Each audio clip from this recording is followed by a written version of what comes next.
This episode of the Pool Magazine podcast is brought to you by the Florida Swimming Pool Association, supporting Florida's pool professionals for over 50 years. Whether it's education, advocacy, or setting the highest standards for our industry, FSPA is dedicated to helping your business succeed. Learn more about membership, continuing education, and how FSPA is working to protect and grow our industry at fspa.com. Thanks for joining us on another episode of Pool Magazine Podcast. As always, I'm your host, Joe Trusty, editor of Pool Magazine, and today's special guest is Dallas Thiesen, Chief Government Relations Officer with the FSPA. It's a pleasure to have you with us today on the show, Dallas. Thank you, Joe. It's great to be here. Great to talk about some of these issues that are popping up here in Florida at the last minute in the legislative session. It's been topsy-turvy, and so thanks for taking the time to give us some space to talk about them. Absolutely. I mean, I'm going to jump in with both feet and tell you that I saw the alert posted by the FSPA earlier this week.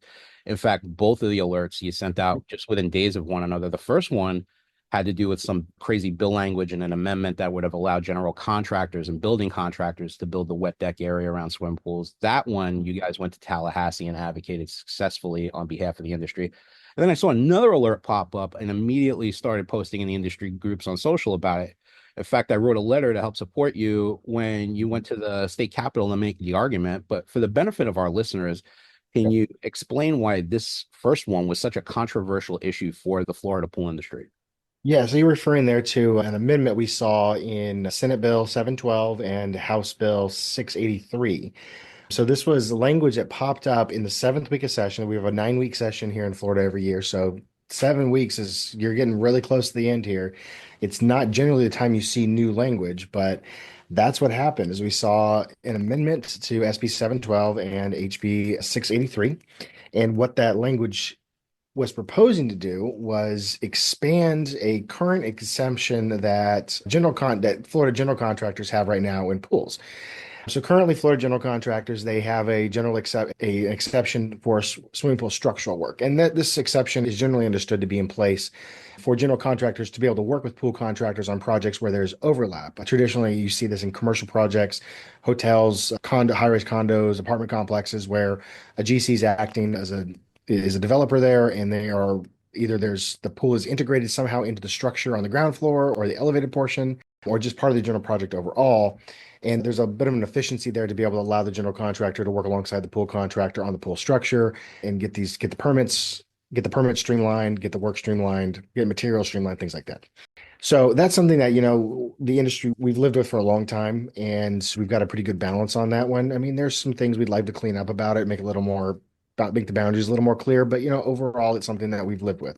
What this proposal that we saw come in the 7th week of session was, it was going to expand that exception from not just pool structural work to include, but it would also include pool wet decks, and then used a very non-relevant definition from the building code to define what that means. But then also expand it out to building contractors. So in Florida, we have general contractors, we have building contractors. General contractors is kind of an unlimited type development contractor. They can do any building, commercial or residential. Building contractor is limited, and they're limited to residential, commercial, 3 stories or less, or non-structural renovations on any type of building. So extending this exception to building contractors would have been a major change in kind of the scope of work delineations that we've seen in Florida. I mean, adding the wet decks to general contractors was huge in and of itself, right, let alone expanding it to building contractors. And this is something the industry we could not stand by and just let this happen. It would be a major change, and essentially you'd be letting general contractors and building contractors who are not qualified to build swimming pools basically build a good portion of the structural components of the swimming pool. And we just could not let that happen. So like you said, we sent the alert out to our members, but also we have access to the statewide license holder list for swimming pool contractors, sent it out to them, got a good response back. We had contractors show up in Tallahassee on Monday, that's April 21st this week, and be able to testify in the Senate Rules Committee as why this language should come out. So between sending that email out and between the rules hearing, we worked behind the scenes. Our lobbying team, myself, worked with bill sponsors to actually see amendments filed ahead of the Rules Committee meeting for both in the Senate and ahead of the House vote. in the House bill. So amendments were filed ahead of time on both of those that would remove that language. And on Monday, the Rules Committee removed that language from SB 12. On Wednesday, the House removed that language from HB 683. So we were able to chalk up a victory on that and be able to protect the swimming pool and spa licenses and the need for them, and make sure we fought back against this unwarranted, unasked for expansion of scope. I mean, this was not something that was being put. We didn't have building contractors beating down the halls in Tallahassee saying, "Hey, we need this, we want this." This was a single constituent issue by a single representative, and there was no constituency for this. So it was unwarranted, unasked for, and I was so glad to see the industry be able to come together and fight back against this. You guys are good at your job. I mean, I got to tell you, I read the bill, the amendment language. It was buried in that thing. I mean, you had to comb through that with a real fine-tooth comb to find that. But hats off to you guys. I mean, you saw what they were trying to sneak through and you acted on it.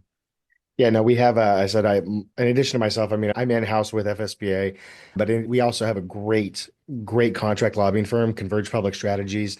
Their team is absolutely fantastic, and they have been in the trenches with us. I mean, they've been with us since 2018. They've been in the trenches with us on this one, this very topsy-turvy session where things are coming in last minute, and they're being able to catch that. Luckily, I was in Tallahassee when these both amendments were filed last week, and so I was able to catch it with them, and we were able to get to work last week to stop this.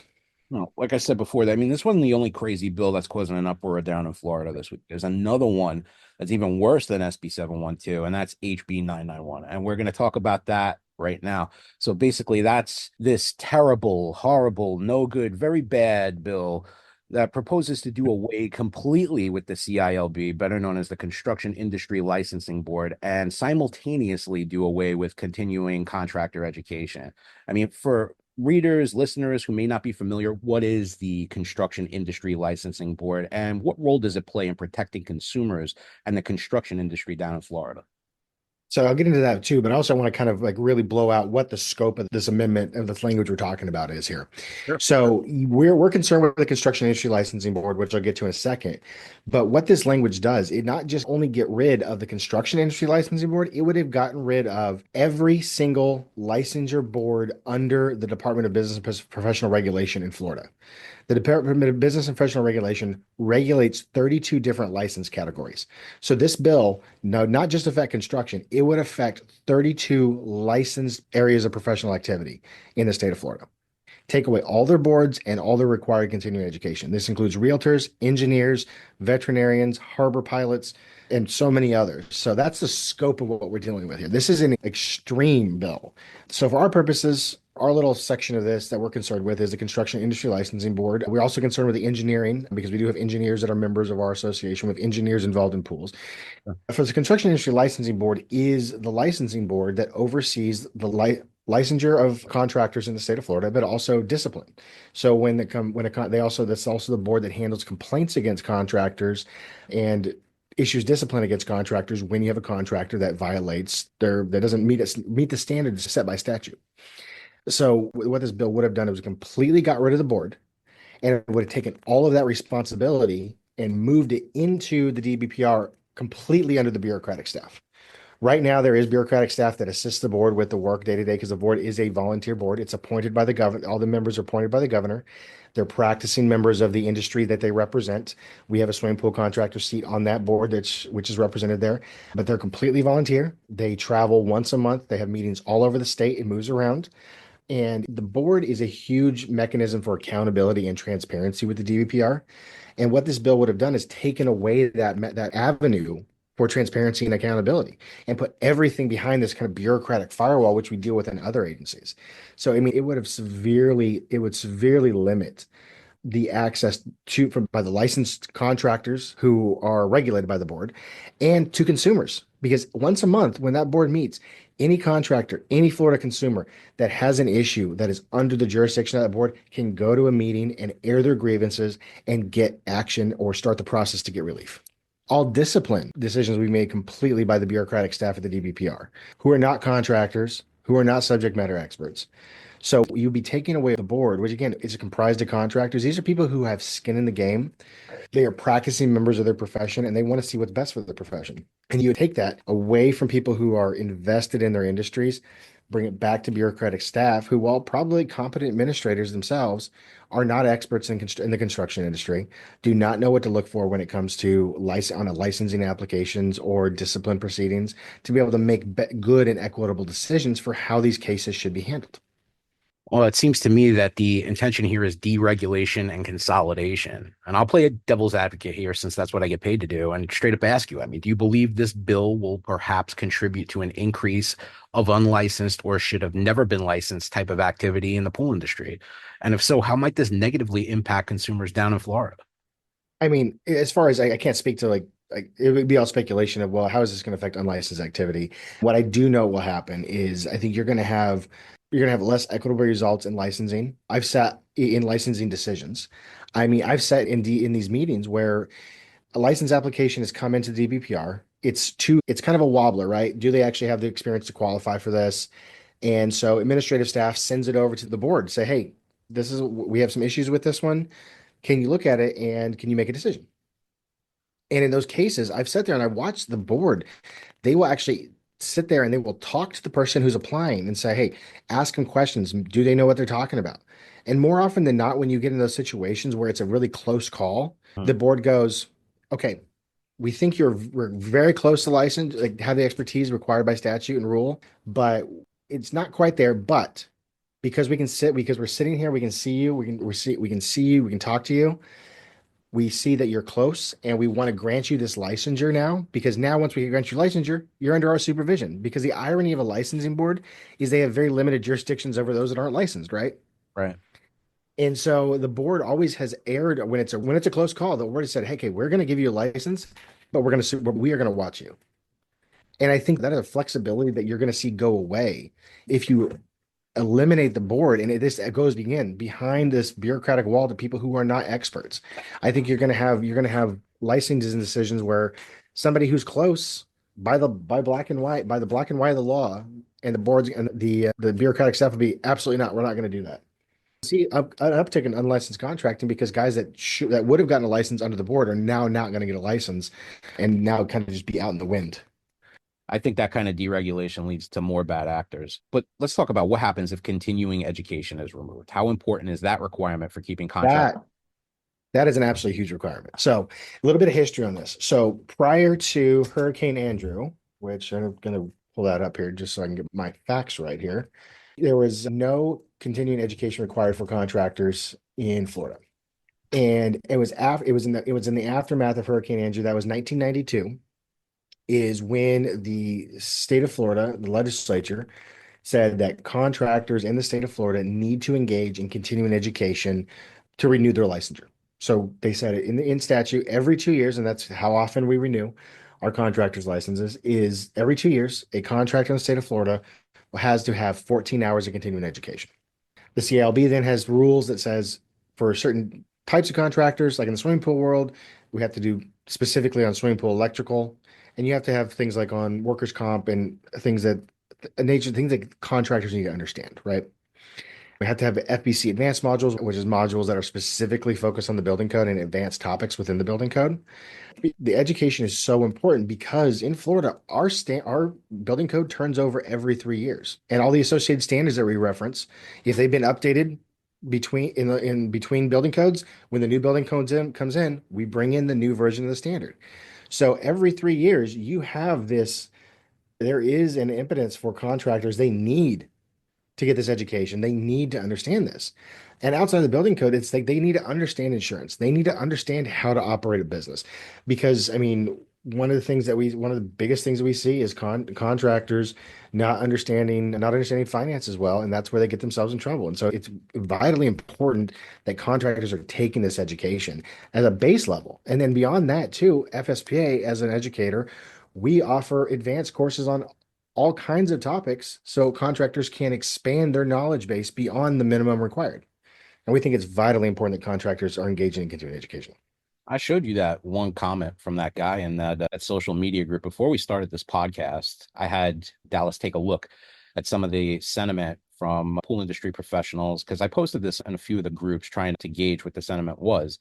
And one of the comments was, well, I don't see any value in continuing education. They're just trying to get me to buy stuff. And I responded to that gentleman and I said, listen, if that's what you're getting from continuing education, then you're taking the wrong classes. All right. But I feel like, the importance of keeping the continuing education process going is there to keep pool contractors current with what's happening in the industry in real time. It's not like a profit scheme to get you to buy stuff. Well, no, and actually that the whole profit scheme idea is actually explicitly not allowed under Florida law. Continuing education requirements cannot be branded for any product. You may have a manufacturer whose rep is teaching the class and they get to present themselves as an expert.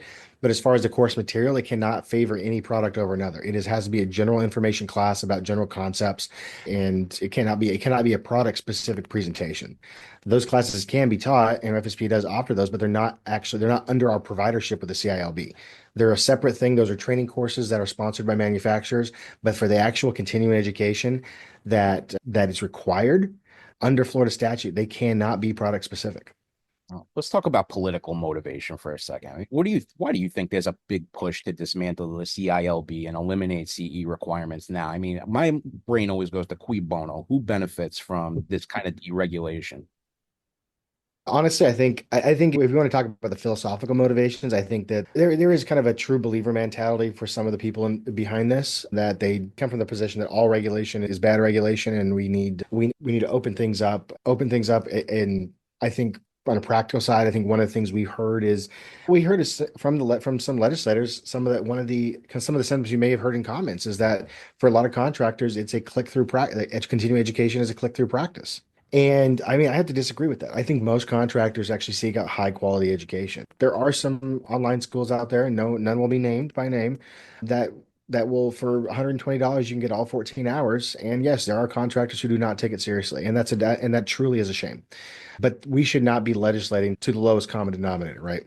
We really need to be holding the standards for the industry high, and that's why FSPA is advocating to maintain the continuing education requirements of Florida. Well, let's get back to that. If this bill passes, what precedent does it set for deregulating other specialized trades in Florida? I mean, this kind of stuff lead to a race to the bottom in construction standards? I mean, I don't see how it wouldn't. I don't see how it wouldn't. I think it would be, one of the other predictable issues you're going to have here is when you don't have contractors and building officials, because building officials would be deregulated in this too, right? So Mhm. building officials are required to take continuing education. So they understand what's in the building code. So they understand what they're enforcing, right? If you take away these continuing education requirements for contractors and building officials and engineers, you are going the kind of the dollars and cents effect you're going to have is you're going to have contractors trying to build to outdated standards. You're going to have building officials who don't know the standards that they're supposed to be enforcing, and you're going to have engineers who aren't drawing plans to the current standards. What that's going to do in a practical sense is you're going to have outdated construction techniques, and you're going to have subpar products being built for consumers. The other thing that's going to happen that's dollars and cents is let's say you have a contractor who does keep up with the new standards, regardless of whether it's required or not, but you have a building official who doesn't. When they go into plan review or inspections, they're going to be reading from different books, quite literally. And that's going to cause that right there. One of the biggest things I deal with for FSPA members on a day-to-day basis is interpretation issues at the building official level. And those issues can slow down jobs from a few days to a few weeks to a few months if they can't be resolved. And if they're reading from different books, it's gonna make that problem worse. And time is money in the construction industry. If you slow up a permit by a month, that's time that contractor is not working on that project, which means they're not working on another project. So it's costing their clients money at the end of the day. So there's some dollars and cents thing there, but just overall, you're going to have subpar products because you may not be building to the most current standard if nobody knows what's going on. Let me ask you, what would you say to people out there who are arguing that removing CE and the CILB is about removing barriers for entry, reducing red tape, and making it easier to do business in Florida? I would say, look, that the state of Florida right now asks that you do 14 hours of CE to renew your license. And I think that's a good minimum to make sure that you are up to date on what's happening. I mean, I am a lawyer by training. Lawyers are required to have CE because laws change all the time and practice standards change all the time. It's the same thing for contractors. Our building code is updated every 3 years. As a minimum, I think you, I mean, I think as a contractor, has a duty to make sure that they're updated and up to date on what's going on. And that's one thing that I've always appreciated about FSPA and our membership is very supportive of education. And FSPA has a robust education program. And we see a lot of non-members that do come to us for education because we offer such high quality education. So I mean, that gives me hope. The industry wants this education, and I think that if the state is going to be involved in licensing and setting the minimum standards, then we should at a minimum say you have to have education to renew your license, so to make sure you are up to date. I know the FSPA is doing a lot to address this issue. I mean, if HB 991 is defeated, what does the industry need to do to get involved with making that happen? And what are you guys doing to oppose HB 991 on your side? So right now, outside of our direct lobbying efforts, like I said, myself and our contract lobbying firm, Converge Public Strategy, who's on the ground in Tallahassee 7 days a week for us. I'm up there. I've been up there every week of this session. So for the last 2 months, I've been up there every week except for one. And right now, what we are asking the industry to do, we put in our email that we put out that you cited. We are at that point. We're asking everybody, every contractor who lives in Florida, we provided a link to the Florida House of Representatives website. Find your legislature, call them, email them, tell them to vote no on HB 991 for these reasons, for these sections. Also, if you're in Florida, call your senators too, because the House looks like it's going to try and pass this bill, send it over to the Senate. We want the Senate to say no and reject this language as well. So we're working it. We're whipping the votes in the House right now to try and get as many no votes over to on the House side before it goes over the Senate. Another thing to point out procedurally too is from an extremist perspective, this came in late language, but also this language has not been heard by the Senate at all in any Senate policy committees, which is very unstandard. So the House is going to send this language over to the Senate and ask the Senate to hear it for the first time on the Senate floor. We're working with the Senate right now to make sure they know this, to make sure that they don't take this language up on the Senate floor because it is non-standard. Usually the Senate requires language to be heard in a policy committee before it goes to the House floor. So we're working with the Senate hard to make sure that they do not consider this language. Dallas, thanks so much for taking time out today to connect with us. I mean, clearly you've got your hands full with the task you've got set out before you. I mean, if we could be in any help here at Pool Magazine, just say the word. We're always ready to assist in any way as we can. Not only as your publication partner with FSPA, but as passionate advocates for this industry. So I'll transcribe this article. I'll put the links to the search in the article as well, and I'll try and get people to recognize what an important topic this is for the Florida pool industry. Well, thank you so much, Joe. We appreciate the support. We appreciate you having me on. I'd love to come on. Our legislative session closes next Friday, May 2nd at noon. So after we're through the main portion of the legislative session, I'd love to come on and give you a full recap of everything else we worked on in this legislative session, just to let you know what Florida's working on here. I think our legislature looks like they may go into overtime or a special session for the budget, but we'll be keeping our eyes on that. But I think the main portion of the legislative session we'll close that next Friday, and I'd love to come back on to discuss that. Sure, we would definitely like a recap. Open invite to come back, Dallas. Absolutely. Excellent. Well, thank you so much, Joe. That's all the time that we have left for today. Make sure to like, share, subscribe, and follow, and we'll catch you next time on another episode of Pool Magazine Podcast. This episode of the Pool Magazine Podcast is brought to you by the Florida Swimming Pool Association, supporting Florida's pool professionals for over 50 years. Whether it's education, advocacy, or setting the highest standards for our industry, FSPA is dedicated to helping your business succeed. Learn more about membership, continuing education, and how FSPA is working to protect and grow our industry at fspa.com.